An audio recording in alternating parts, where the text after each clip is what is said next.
Franz Matefi, Thoughts on Our Time. Literature, Art in General, and Philosophy as a Barometer of Society.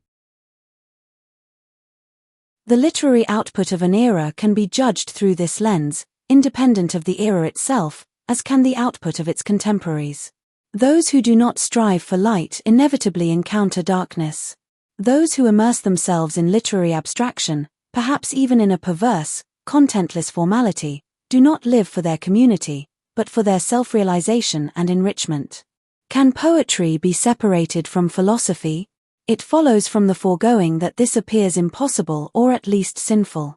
Neither the poet nor the writer can be a follower of the system of their time, for their inner ethical conviction compels them to look beyond it.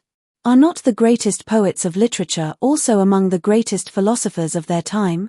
Can contemporary poetry and literature have a chance to exist in the Fourth Industrial Revolution, or will they inevitably become obsolete due to artificial intelligence? The First Industrial Revolution imposed on humanity spectacularly demonstrates that the pursuit of fiscal feasibility through technological efficiency did not completely break art. Art has become a means of making quick money. The inevitable consequence of its proletarianization is intellectual nihilism. Although the totalitarian systems of the 20th century effectively contributed to the development of the uniformly standardized personality, the introduction of an identityless mass has so far been doomed to failure. The soul's longing for eternity saved it from being dragged into the earthly mire. The soul views the world with angelic eyes, therefore, it can be satisfied neither with its earthly self nor with its epoch. In our time, a worldwide, fateful battle is taking place, a decisive battle between light and darkness, between selfless good and selfish evil. Why? Because evil is no longer content with acquired material power. It wants to become the sole ruler of the world and achieves its goal by rendering religion, nation, gender, and soul homeless and without identity. And once it has ruled the world, it will no longer need the classical form of thought-provoking poetry, but will destroy it and thus independent thought as its eternal enemy.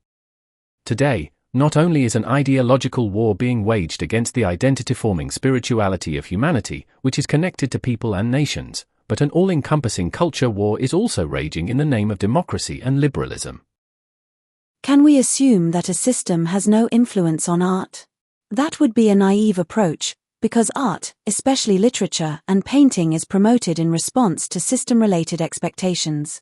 Just think of the socialist cultural policy of the Soviet occupation zone after the Second World War, or the guilt-based, anti-national brainwashing of the American English French Belgian Dutch occupation zone, in capitalist West Germany, or the gender politics of our time.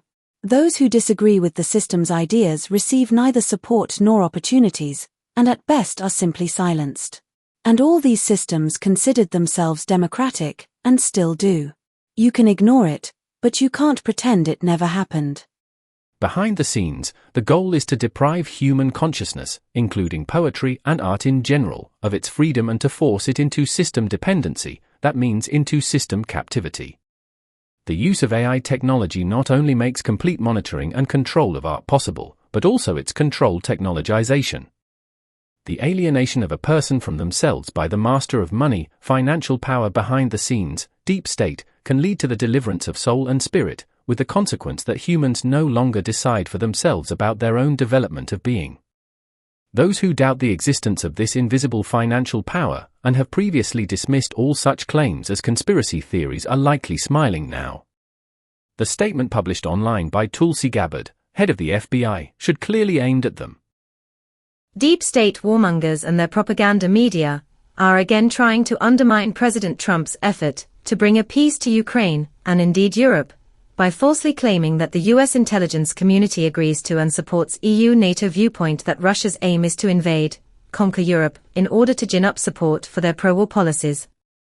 The truth is that U.S. intelligence assesses that Russia does not even have the capability to conquer and occupy Ukraine, what to speak of invading and occupying Europe.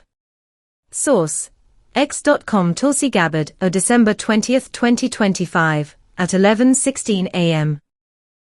After all this, can we still doubt the existence of the deep state, a power operating in the background, a financial superpower? Denial would border on stupidity or suggest mind-bending insider knowledge. Hasn't every system so far implemented its own cultural revolution, the indoctrination of thinking along with the contempt and erasure of the past? Poetry is the barometer of society.